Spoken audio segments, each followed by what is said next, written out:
얼마나 놀랍고 신비한 계시적 사건입니까? 여러분들이 이렇게 계신데 지금 만약 하나님이 현현하셔서 여러분의 이름을 부르면서 아무개야 아무개야 하고 만약에 사명과 계시의 말씀을 주신다고 하면 우리는 그 말씀에 100% 순종하고 100% 그 말씀대로 따를 것 같아요. 근데 이 요나는 하나님이 나타나셔서 사명을 주시는데 그 음성을 듣고 어떻게 합니까? 너는 곧 저 큰 성읍 니느웨로 가서 이제 몇 날 안 되면 이 성에 큰 심판이 임할 것이니 너희들은 회개하라고 이것을 가서 외치라고 하나님의 명령을 주셨는데 그 말씀을 듣고 니느웨로 가는 것이 아니라 다시스로 가기 위해서 요바에서 배를 타고 깊이 잠들어 버립니다. 불순종의 깊은 잠에 빠지게 된 것이죠. 하나님의 말씀을 거절하고 불순종의 깊은 잠에 빠져 있는 요나에게 불어닥친 것이 무엇입니까? 풍랑이 일고 그 배에 탔던 모든 사람들도 위험에 빠뜨리고 자기 자신은 결국 물속에 던져져서 물속 바닥 밑으로 떨어지게 됩니다. 여러분, 요나는 그림책과 같습니다. 불순종하는 사람은 바닷속 깊은 곳에 내려가게 된다는 거죠.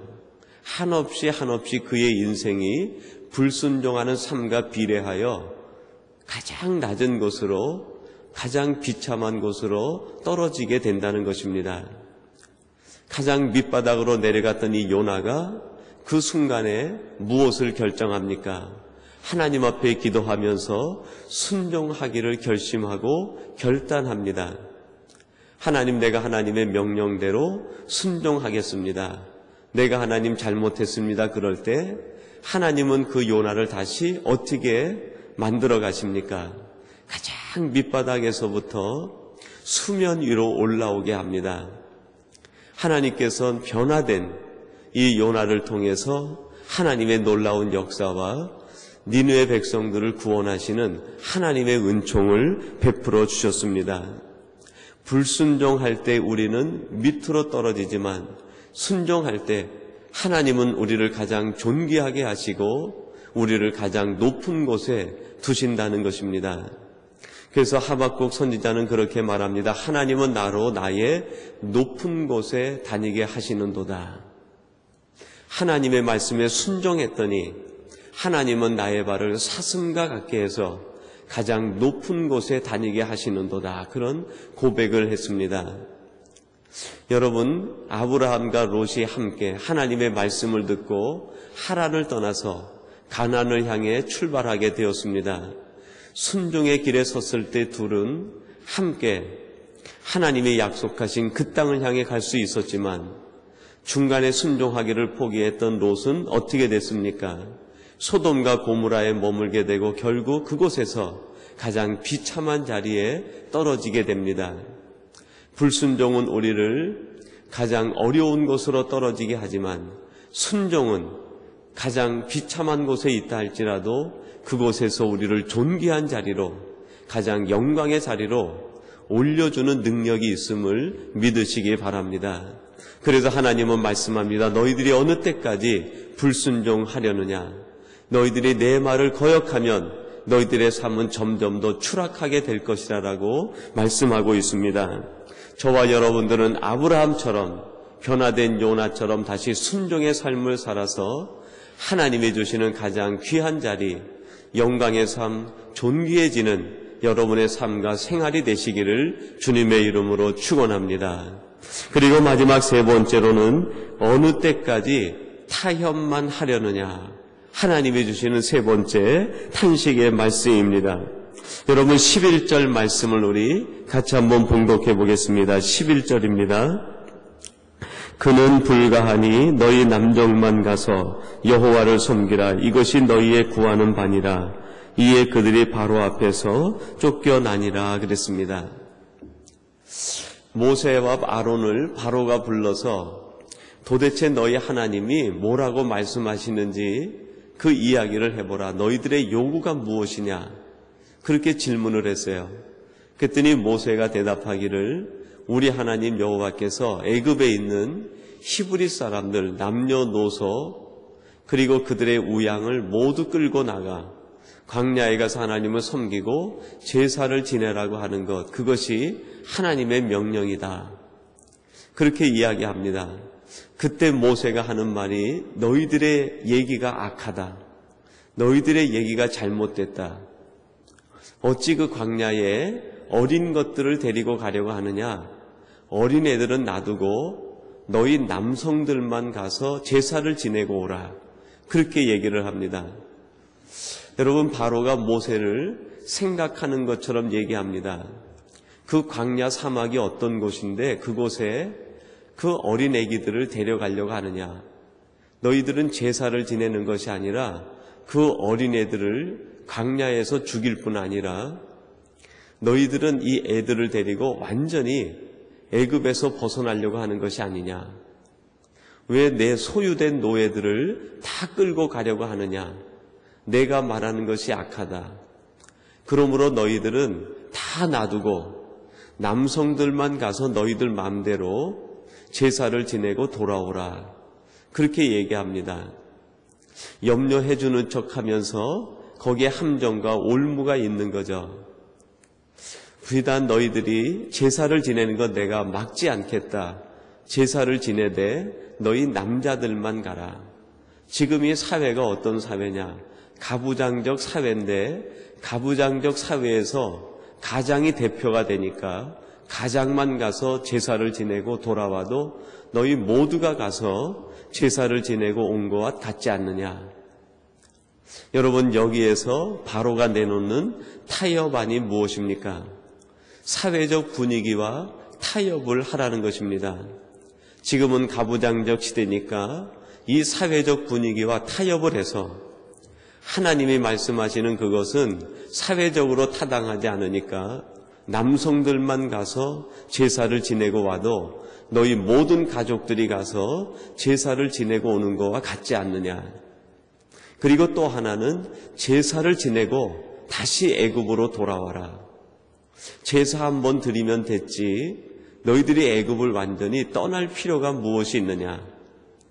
한번 애굽 밖에 나가서 제사를 지내보고 다시 애굽으로 와서 나의 충직한 일꾼으로 살아가는 것 어떻겠느냐.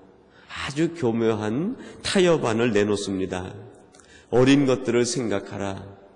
그리고 사회적 분위기를 생각하라. 완전히 애굽을 떠날 이유가 무엇이냐. 광야에 가면 먹을 것도 없고 물도 없을 텐데 먹을 것 물 챙겨가가지고 제사를 지내고 풍요로운 이 애굽으로 다시 돌아와 애굽에서 우리와 같이 살자 하는 것이 바로가 내놓는 타협 아니었습니다. 여러분, 지금 이 시대도 사탄은 우리에게 이런 전략적인 전략을 세우고 유혹하지 않습니까? 그래, 너만 열심히 신앙생활해라. 아이들은 지금 학업에 열중해야 되는데, 아이들은 지금 수없이 배워야 되는데, 시간을 쪼개서 살아도 모자랄 텐데 아이들은 아이들 방식대로 이 땅에 맡겨놓고 너희들만 가서 열심히 기도하면 될 거 아니겠느냐. 아이들의 생활은 내가 책임지겠다. 애굽인 내가 책임지고 너희들은 너희들의 신앙을 책임져라. 그리고 사회적 분위기를 같이 이해해야 될 것 아니냐. 지금 이 시대가 과학시대고 철학시대고 세상 끝을 왔다 갔다 하는 시대인데 왜 이렇게 고리타분하게 옛 이야기를 하고 하나님을 찾고 그러느냐. 사회적 분위기에 맞는 신앙생활을 해라.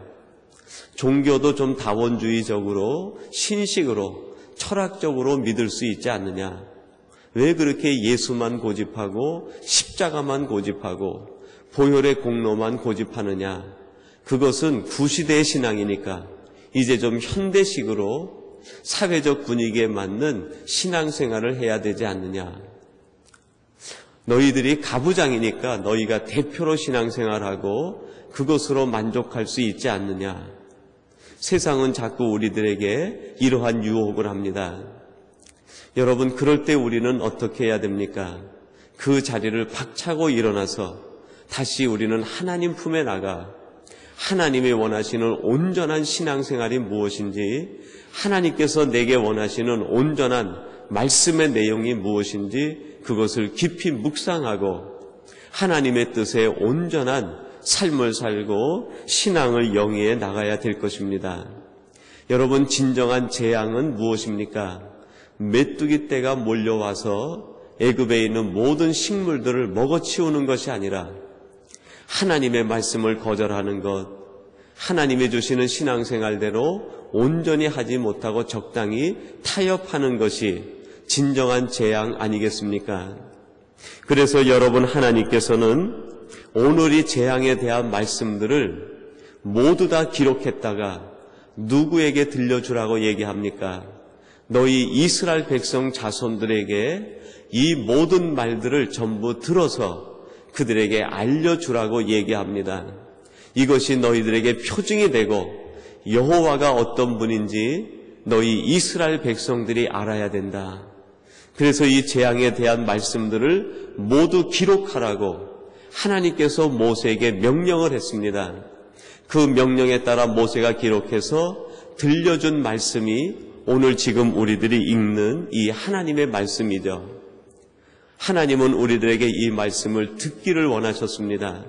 이스라엘 백성들이 하나님의 말씀을 듣기 원하셨듯이 이 시대를 살아가고 있는 저와 여러분들도 똑같이 이 시대가 동일함으로 하나님의 말씀을 들려주시기 위하여 하나님은 이 말씀을 기록하셔서 우리들에게 전해주신 것이죠. 우리 귀에 들린 하나님의 음성을 듣고 우리는 하나님의 탄식하게 하는 사람들이 아니라 하나님을 기쁘시게 하고 하나님을 즐겁게 하는 하나님의 명예를 지켜드리는 우리 복된 성도들이 되시기를 주님의 이름으로 축원합니다. 우리 같이 기도하겠습니다. 하나님 아버지 감사합니다. 8번째 재앙에 담긴 말씀을 들으면서 하나님의 마음이 어디에 있는지 함께 나눌 수 있도록 인도해 주시니 감사합니다. 하나님, 저희들은 하나님을 탄식해 하는 사람들이 아니라 하나님을 기쁘시게 하는 하나님의 사람들이 되게 하여 주옵소서. 우리의 신앙이 적당히 타협하는 신앙이 되지 않게 하시고 온전히 하나님만을 바라보며 믿음으로 나가는 삶이 되게 하여 주시옵소서. 하나님을 기쁘시게 하되 하나님의 말씀에 순종하며 하나님의 원하시는 뜻이 무엇인지 날마다 분별할 수 있는 우리들이 되게 하여 주옵소서. 하나님께서 우리를 통해 이루시고자 하시는 하나님의 뜻을 이루기 위하여 세상에 나가 담대하게 하나님의 말씀을 증언할 수 있는 모세와 아론 같은 인물들이 되게 하여 주옵소서. 오늘도 이 새벽을 깨우고 예배하는 우리 모든 성도님들이 이러한 하나님의 성도들이 되게 하시고 가정마다 하나님의 놀라운 은총이 임하게 도와주시옵소서. 생업의 복을 더하시고 자녀들을 축복하셔서 자녀들이 무엇을 하든지 하나님의 지킴을 받게 하시고 믿음의 가문과 축복의 가문을 이루도록 역사하여 주시옵소서. 오늘도 주신 말씀을 듣고 하루 살아갈 때에 하나님만으로 행복하며 하나님 때문에 감사가 넘치는 우리 복된 성도님들이 되게 하여 주시옵소서. 예수님의 이름으로 기도하옵나이다. 아멘.